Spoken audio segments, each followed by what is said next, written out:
Realmente yo no suelo tener una exposición muy larga, lógicamente tampoco suelo preparar muchas diapositivas porque eh, se ha demostrado que nuestro sistema reticular ascendente solamente es 45 minutos, después nos distraemos y perdemos la hilación.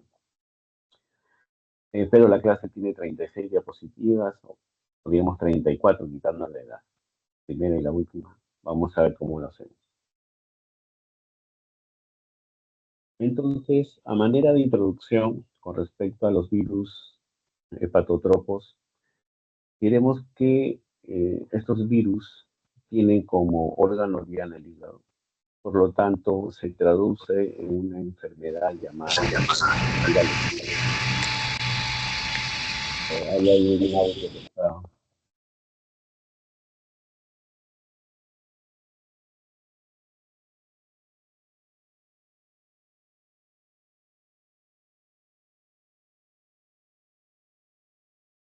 Doctor, disculpe, hay un problema con su audio. A ver, ¿me escuchas ahora? Sí, sí, doctor, sí. Ya, ok. Entonces, con respecto a los virus hepatotropos, diremos que el órgano diana es el hígado. Estos virus son muy importantes en salud pública porque producen enfermedades llamadas hepatitis virales. Dentro de estas enfermedades, básicamente las que llevan a cronicidad, son importantes porque producen una alta carga de cirrosis y enfermedades metastáticas como carcinoma hepatocelular. Hay un audio que se está mezclando, no sé si pueden apagar. Y en el teléfono de Valeria. Entonces, podemos dividir a estos virus en virus que producen enfermedades agudas, básicamente son conocidos como agentes entéricos, entre ellos la hepatitis A y la hepatitis C, y virus que tienen un compromiso a la cronicidad que se transmite por vía parenteral o sexual, como el virus de el virus B o virus C. Por lo tanto, estos dos virus importantes en salud pública, porque miren ustedes qué gran compromiso de mortalidad que generan a nivel mundial. Esta es una lámina en la cual divide a los diferentes virus hepatotropos por su genoma. Casi todos los virus son ARN, excepto el virus de la hepatitis B. Pero también este cuadro nos permite ver que los virus que tienen autolimitación, que son de presentación aguda, tienen una vía de transmisión fecal oral. Mientras que los virus que tienen a la cronicidad, básicamente la vía de transmisión es vía parenteral o vía sexual. Lógicamente, la vía vertical está relacionada a la hepatitis B, que la madre que es portadora de hepatitis B puede pasarlo a su hijo. Aquí tenemos una lámina de las estructuras de los diferentes tipos de virus que vamos a tratar de desarrollar. Desde el punto de vista fisiológico o fisiopatológico, existe una paradoja. No tanto es el virus el que produce la enfermedad, sino es la respuesta inmune que produce el daño, debido a que el virus va a activar a los linfocitos TSD4 y estos van a obtener una traducción de activación a nivel de los linfocitos TSD8 y son ellos los que van a producir el fenómeno inflamatorio hepático. Los que tienen autolimitación son los virus A y E, básicamente, se va a resolver la infección. Pero aquellos que van a tener el camino a la cronicidad, como es el B, el C y el virus satélite delta, básicamente, van a llevar a la cronicidad y van a producir fibrosis cirrosis, y algunos de ellos van a terminar en un carcinoma hepatocelular. Entonces, mencionado a esto a manera de introducción, vamos a tratar de describir algunos virus y características. Comencemos con los virus que se autolimitan, que tienen una buena evolución, como la hepatitis A. Es muy frecuente a nivel mundial, la vía de transmisión, habíamos dicho que es fecal-oral, entonces, por lo tanto, en la materia fecal o en las aguas contaminadas que tienen materia fecal del virus, es la fuente de contagio. Resisten a altas temperaturas, pero también a los ácidos y a los álcalis, y el reservorio es el hombre. El mecanismo de transmisión, ya hemos dicho que es vía fecal-oral. Y es muy importante esto de acá. Una vez que yo adquiero la hepatitis A, voy a quedar inmune para futuras infecciones. Desde el punto de vista estructural, pertenece a la familia de los Picornaviridae, al género hepatovirus, y es un virus, habíamos dicho, que es ARN de una cadena sencilla.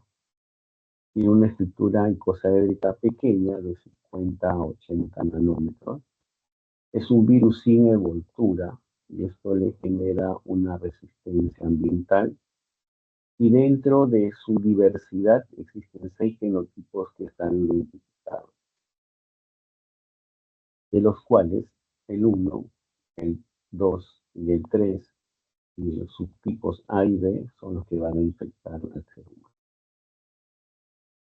Desde el punto de vista genómico, acá vemos, si uno hace la arquitectura genómica, vamos a ver proteínas estructurales y proteínas no estructurales. Ya me he dicho la importancia de las proteínas estructurales y de los subtipos 2A y 2B que van a tener responsabilidad en las infecciones. Si no queremos nosotros diagnosticar una infección por virus de la hepatitis A, no solamente vamos a ver la parte clínica, que es la ictericia, el malestar previo, como cualquier proceso viral, y la alteración de las pruebas hepáticas, sino tenemos que ver cuál es el marcador útil que nos va a decir si francamente estamos a una infección por hepatitis. Entonces, ese marcador es el anticuerpo del virus de la hepatitis A, IgM, que nos va a decir que es la parte infecciosa aguda que tenemos. Y va a desaparecer en un lapso de 3 a 6 meses. Mientras, si nosotros dosamos el anticuerpo IgG del virus de hepatitis A, nos va a decir que ya nosotros estamos inmunizados o ya ha pasado el proceso infeccioso. Pero a veces nosotros podemos agarrar a la infección entre la parte aguda, sobre todo me gusta cómo se levanta. No es que aparece la molestia clínica y yo ya voy a tener, digamos, la alta sospecha de hepatitis. Entonces, para esto, a veces, para estudios epidemiológicos, se recurre a la reacción de cadena polimerasa en tiempo real para diagnosticar la infección por hepatitis A. Pero desde el punto de vista clínico, digamos, la parte médica, la alteración clínica con las transaminasas elevadas, más el marcador IgM, el anticuerpo del virus de la hepatitis A, me dicen que tengo infección aguda por hepatitis.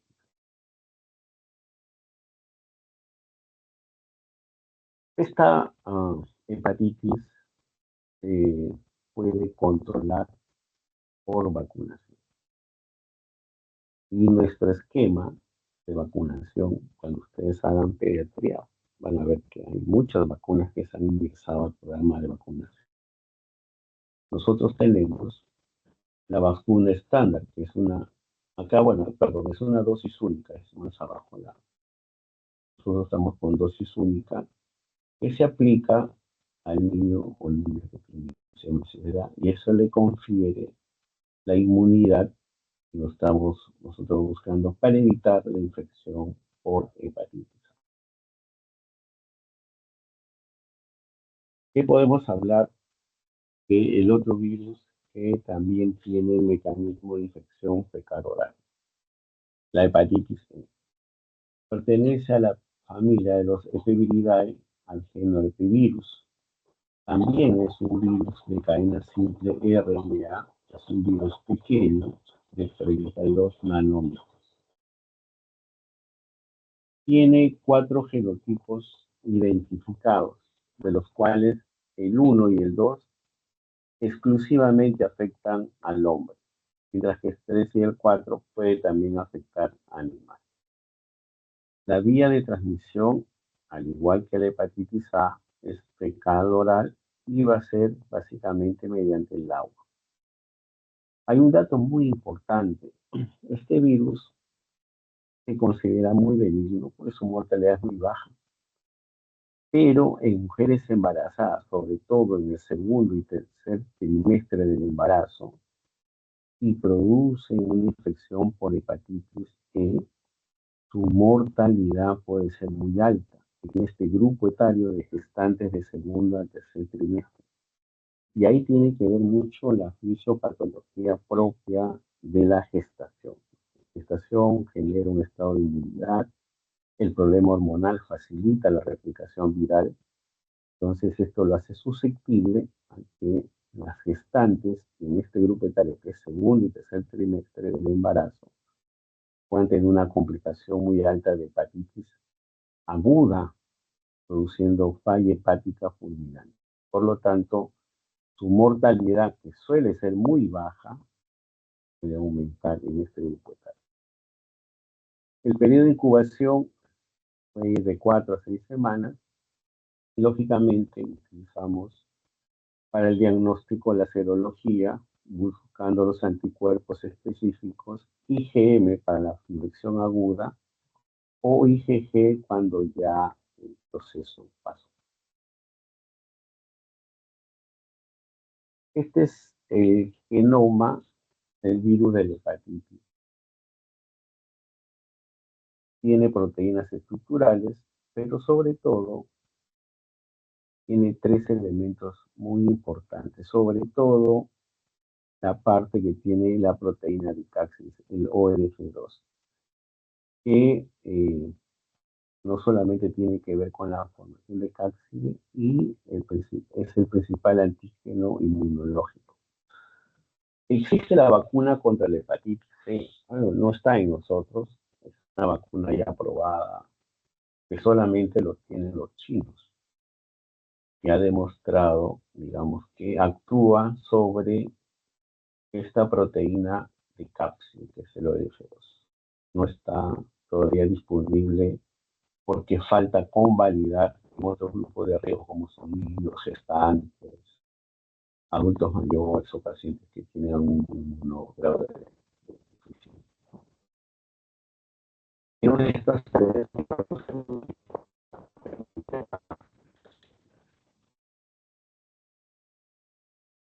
tenemos los genotipos. El 2, el 4 básicamente es exclusivo del humano. El 3 y el 4 puede también tener acción sobre humanos, pero también en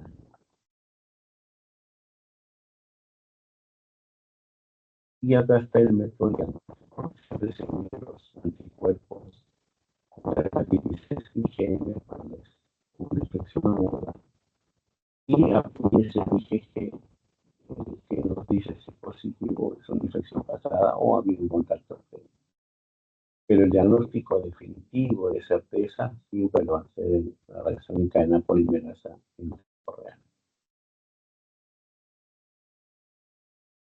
Ahora vamos con el virus de la hepatitis B, que generalmente es el virus que siempre uno tiene en mente cuando hablamos de hepatitis B, perdón, hepatitis en general, por su compromiso en salud pública. Esto pertenece a la familia de los Hyperactividae, al género Octohepatididae. El reservorio siempre va a ser el humano. Es un virus de 42 nanómetros de diámetro y tiene una nucleocápside de forma icosaédrica. Es el único virus que tiene su componente genómico ADN, ¿no? Los otros son, casi los otros virus son de RNA. Y pesa 3.2 kilobases. Este virus tiene 4 genes.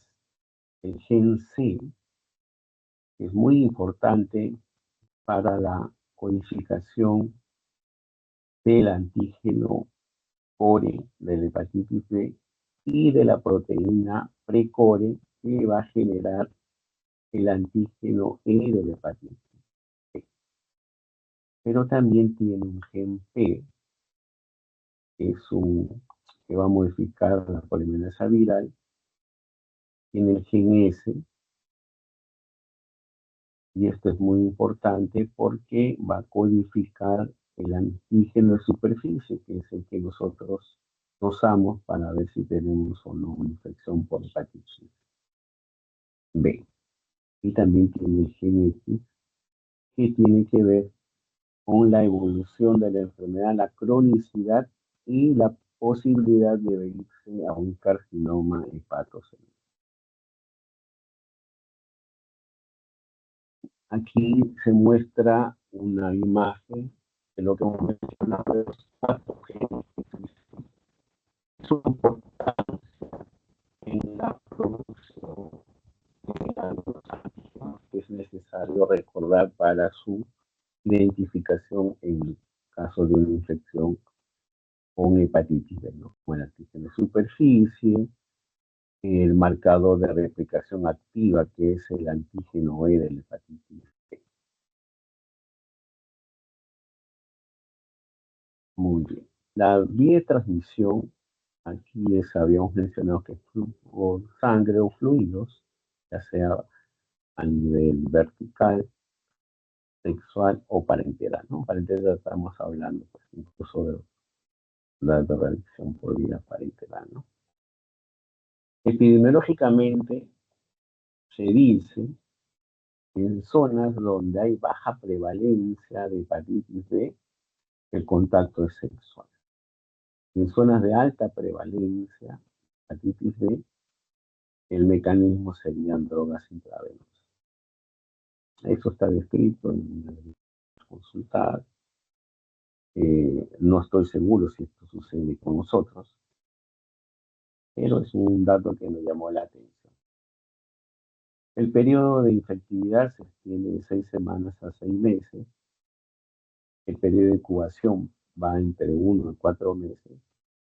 Y para considerar una hepatitis crónica, tiene que haber positividad del antígeno de superficie por más de 6 meses. Desde el punto de vista inmunológico, esta es la secuencia que van a aparecer los marcadores desde el inicio de la infección hasta su etapa de curación de la enfermedad. Primero aparece el ADN viral, luego el antígeno de superficie, luego el anticuerpo,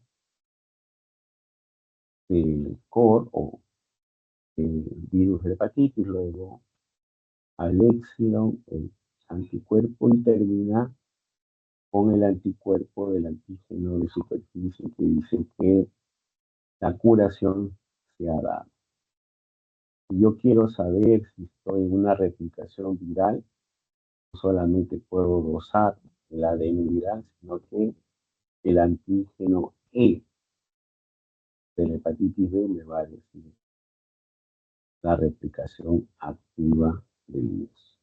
Y en forma indirecta, presencia del anticuerpo contra el COR IgM también me va a decir estamos frente a una replicación. Pero básicamente, de una manera muy práctica, nosotros nos valemos del antígeno E del virus de la hepatitis B para hablar replicación. Y la curación se da con la presencia del anticuerpo contra el antígeno de superficie. Acá hay una tabla donde muestran lo que hemos dicho, qué significa cada marcador que se encuentra en el virus de la hepatitis B y su correlación clínica de infección, de replicación y de curación. Por ejemplo, acá tenemos el antígeno de superficie, indica infección activa de la enfermedad. Por eso nosotros queremos, si queremos saber si estamos infectados o no con el virus de la hepatitis B, hacemos el dosaje del antígeno de superficie. Y si yo me he curado, me voy con buscar la parte del anticuerpo contra este antígeno de superficie. Esta gráfica, digamos, es una aclaración del cuadro anterior. Yo quiero saber si estoy en una replicación viral activa, voy con el antígeno E de la hepatitis B. Si yo estoy en una infección activa, esta replicación, esta inflamación, siempre voy a pedir el antígeno. Lógicamente, es un poco difícil que alguien los 12, se puede hacer, pero no necesariamente se pide el ADN. Y si yo creo que ya saber que ya me curé o esta inmunidad, me pido el anticuerpo contra el antígeno. Y el límite para saber si esto es agudo o me voy a la cronicidad son los 6 meses. Si persiste este antígeno de superficie por 6 meses, entonces evidencia que tengo hepatitis crónica por virus de hepatitis. ¿Y por qué es importante esto? Porque esto va a pasar en la historia natural de la hepatitis. Yo no llego a los 6 meses, lógicamente quedará como una infección aguda y yo me recuperaré. Pero ¿qué pasa si yo tengo mi antígeno de superficie por más de 6 meses? Tengo estas dos posibilidades. Voy a la infección crónica y tengo dos posibilidades. Solamente el 1% de este grupo que hace hepatitis aguda pasa a la cronicidad. Y de la cronicidad hay dos caminos. El 30% hace cirrosis, pero entre el 5 al 10% se va a hacer el cáncer al carcinoma hepatocellular. Y lógicamente, la cirrosis en ambos casos se va a presentar. Por lo tanto, puede haber y eso es lo que vemos nosotros con mucha frecuencia en los pabellones de medicina, la insuficiencia hepática descompensada. Pero los pacientes que hacen neoplasia, carcinoma hepatocelular, van definitivamente a este estado. Ya se consideran paliativos y esperamos que en la historia natural de la enfermedad termine el proceso. Pero yo puedo prevenir la infección por hepatitis, claro. Para eso hay que vacunarnos. Y no solamente está dentro del esquema de vacunación el virus la vacuna contra el virus de la hepatitis C, sino también nosotros, básicamente aquí es importante el llamado a todos nosotros que trabajamos en salud vacunar,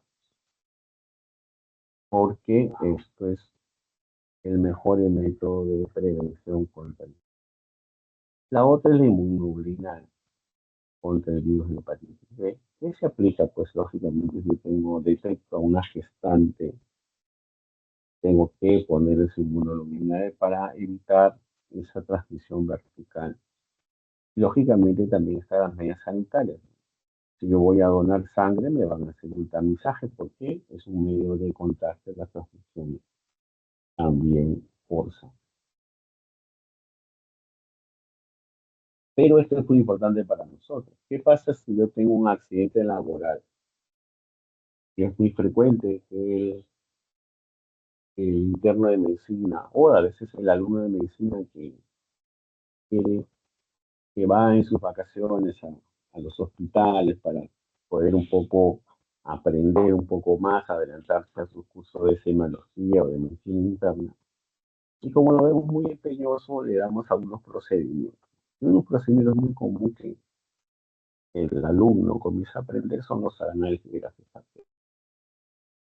Entonces, a veces, lo- nosotros encargamos al residente o al interno, ¿no? Orientan, y por más que a veces se orienta, pues, lógicamente puede pasar un accidente laboral y no sabemos, digamos, si este paciente es portador o no portador de una hepatitis viral. Entonces, nosotros ante un accidente laboral tenemos que reportarlo y rápidamente nosotros podemos averiguar. Ahora, el sistema de salud está conectado, yo puedo entrar a, al sistema de vacunación y saber si la persona está vacunada o no está vacunada. Si el personal que tuvo el accidente no está vacunado o tiene una vacunación incompleta, porque nosotros podemos medir el anticuerpo contra el superficie, entonces estamos obligados a poner su vacuna y darle. Esto se hace rápido, las primeras 24 horas. Pero si el trabajador, nosotros en su carnet o en el sistema vemos que está vacunado y el resultado del dosaje del antígeno, del anticuerpo contra la en superficie es mayor de 10 de mil unidades internacionales por mililitro, entonces yo me quedo tranquilo. Sencillo, ¿no? Con un susto nada más. Por eso es muy importante vacunarnos contra el virus. Y eso es una vacunación que no nos cuesta, gratuita. El otro virus es el virus de la hepatitis C, antiguamente llamado hepatitis no A y no B, aunque en el extremo general de las hepatitis no A, no B, está en relación a los otros tipos de hepatitis, ¿no? La hepatitis E, la hepatitis C, la hepatitis C. Pero antiguamente a la hepatitis C se llamaba no A, no B. Pertenece a la familia Favipidae, el género Hepaticivirus. También es un virus cuyo genoma es ARN, tiene una taxa icosaédrica y mide esos 60 nanómetros. Su genoma es muy variable, existen 6 genotipos, pero hay 50 subtipos diferentes que le permiten evadir la respuesta inmune. Este es el verdadero, la mera causa de hepatitis post-transfusión, pero no significa que es lo único, ¿no? Porque también hay otros factores, también está el contacto sexual, los pacientes con hemodiálisis, etc. Pero siempre se le ha reconocido como el primer, digamos, como la causa principal de las hepatitis que se producen post-transfusión. Y también, lógicamente, está asociado a la hepatitis crónica, ¿no? Su diagnóstico se hace dosando los anticuerpos contra el virus de la hepatitis C. Si sale M positivo, entonces estaremos frente a una infección de la hepatitis B, C, perdón, y si sale IgG, indica un estado de curación o inmunidad. Al igual que el B, tiene su pasaje hacia la cronicidad, como habíamos dicho. Y el 15% termina una relación espontánea, pero miren ustedes, el 85% se va a hepatitis crónica. De estas personas en hepatitis crónica por virus de hepatitis C, el 20% llega a 100%. De ellos, algunos se van a descompensar, 10%, y otros van a hepatocarcinoma. Y lógicamente los dos están condenados al fallecimiento, porque acá si no hacemos trasplante, cosa que el MINSA no lo hace, entonces lógicamente en estos dos estados, un estado paliativo, y esperamos solamente que la historia natural termine el ciclo. El otro es la hepatitis D o delta. Esto básicamente es un virus satélite de la hepatitis. Yo nunca voy a pensar tener una hepatitis D y previamente no tengo una B. Por lo tanto, para un estudio de hepatitis, si yo sé que no tengo B, haría mal pedirle dosaje serológico para hepatitis C, porque por sí sola no va a estar como las otras hepatitis o otros virus de la hepatitis que vamos a mencionar. Entonces necesita esa simbiosis con la hepatitis B, porque de ahí va a agarrar su envoltura lipoproteica que lo va a hacer unida o relacionada al antígeno. El único antígeno, digamos, el virus que es ARN, es el antígeno de la hepatitis. Tiene una conformación circular, su genoma, es deficiente su capacidad replicativa porque va a depender básicamente del virus de la hepatitis C. Y nuevamente se menciona acá, nunca voy a buscar la presencia del virus de la hepatitis delta o D y que yo no tengo hepatitis. Si estamos obligados a todos los pacientes que nosotros diagnosticamos hepatitis B, buscar decir esta asociación.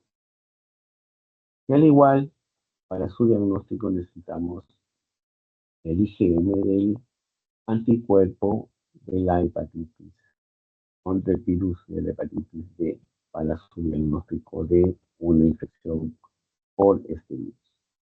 La G habla de estado de inmunidad.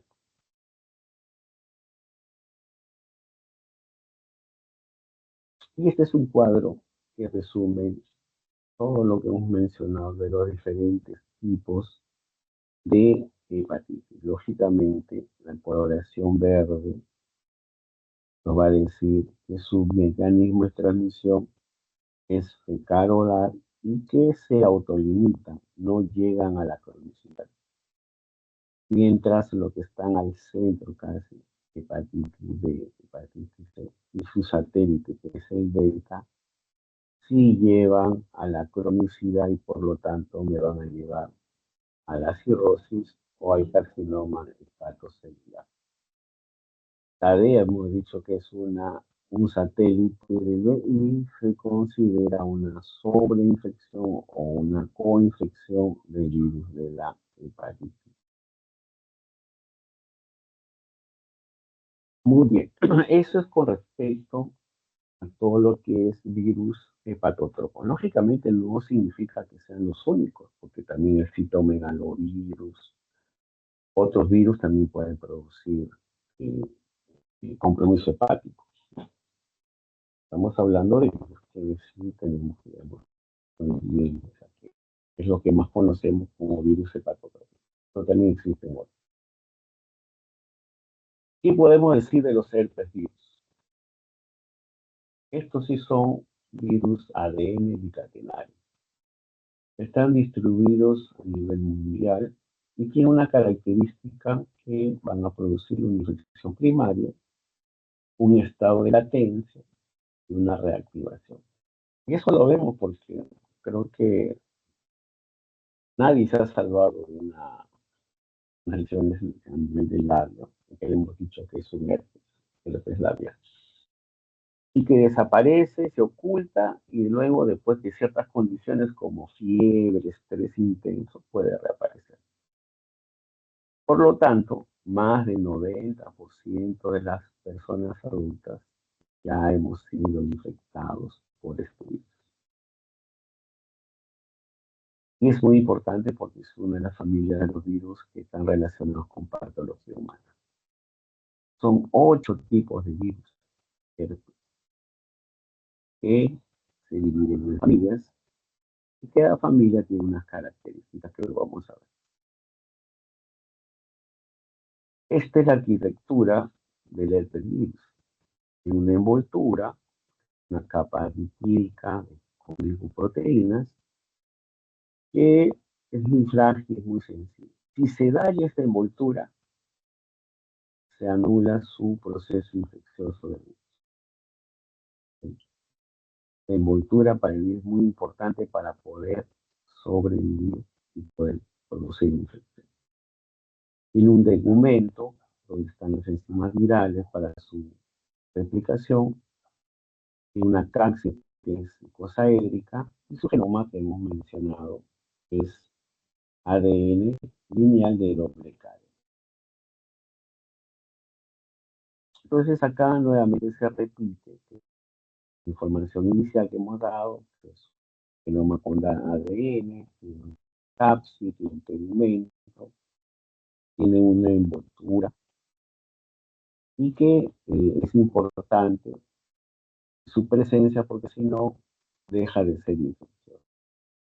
Pero lo más importante de esto es este acá, el periodo de latencia y su capacidad de reactivarse en forma periódica. Este es su ciclo viral, va a adherir, se va a fusionar, va a pasar a la célula que va a infectar, va a producir su transporte, va a producir su replicación, su ensamblaje y luego su salida para seguir produciendo la infección. Y como su característica principal es la reactivación, periodo de latencia y su reactivación. Por eso hay ciertas personas que después de mucho tiempo, de algún tiempo, aparecen, por ejemplo, las lesiones vesiculares en labio que hicimos de cerca, ¿no?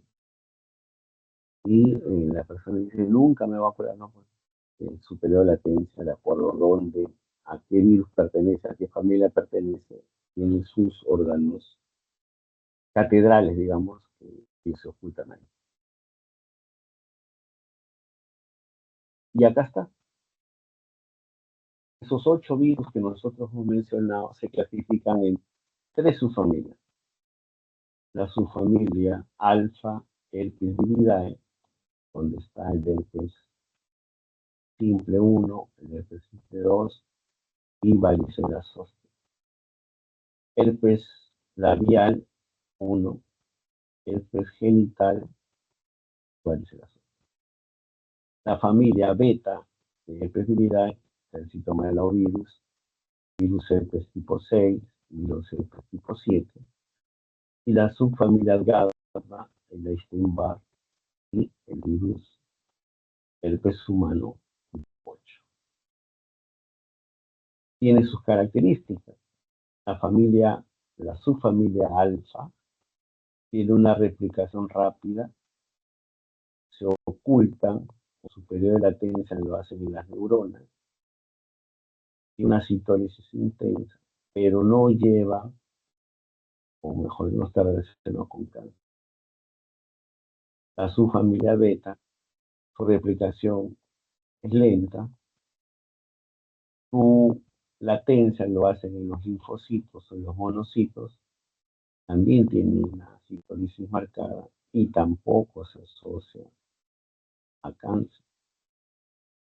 La subfamilia gamma, su replicación es variable, su latencia lo hacen en los linfocitos, su citólisis es menor, pero esto sí está relacionado a procesos oncológicos.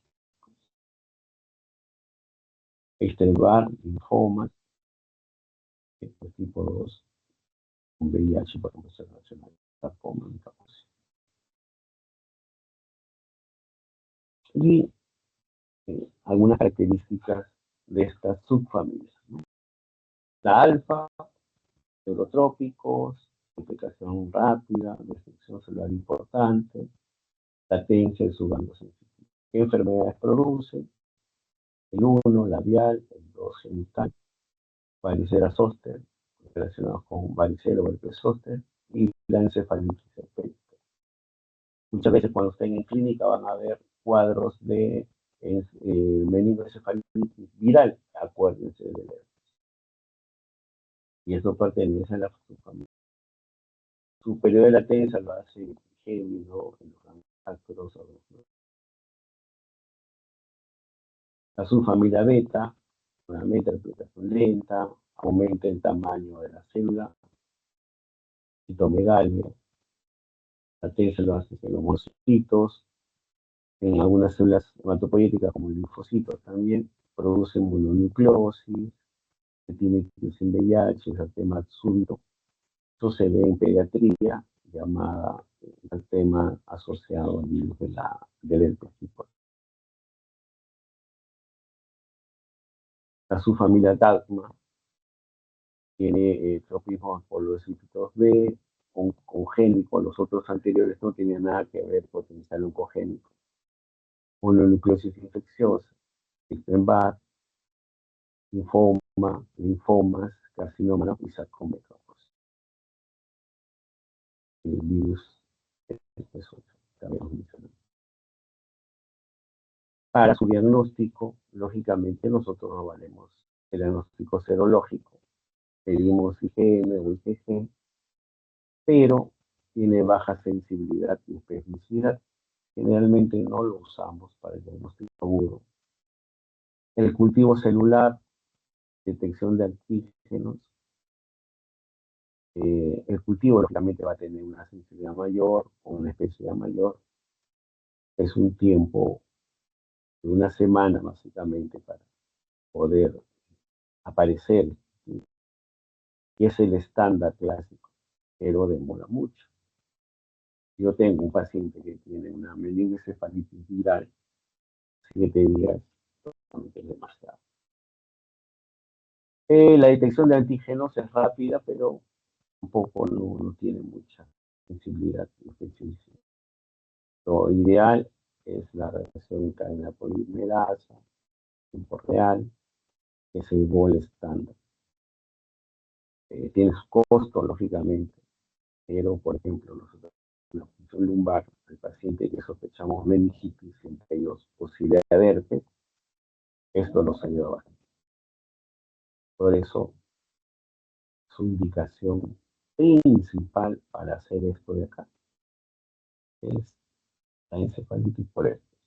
Lo demás puedo pedirle, pues, digamos, si yo quiero saber si tuve o no tuve una infección por herpes, bueno, el examen serológico es una posibilidad, pues, sabemos que es poco sensible y poco específico, pero su costo es mucho más accesible a la población que una reacción en cadena de polímeros.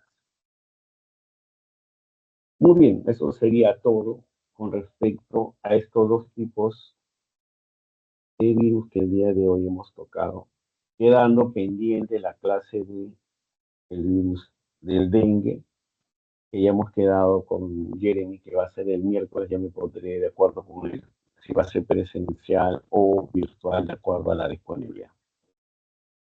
¿Alguna pregunta con respecto a el tema que se ha expuesto?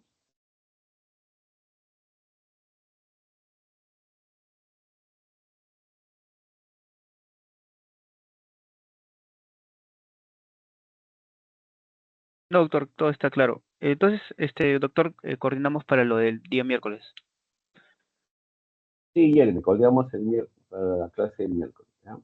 Listo, doctor. Dependiendo, ¿no? El miércoles teóricamente debe haber práctica, porque el día viernes, por proceso electoral de la universidad, nuevamente en la universidad las aulas van a estar cerradas, la facultad. Ya, ya, Entonces, ahí doctor. coordinamos muy bien cómo va a ser la parte teórica pendiente que yo tengo. Muy Listo, bien, doctor. buenas tardes, nos estamos viendo el día miércoles. Buenas tardes, doctor.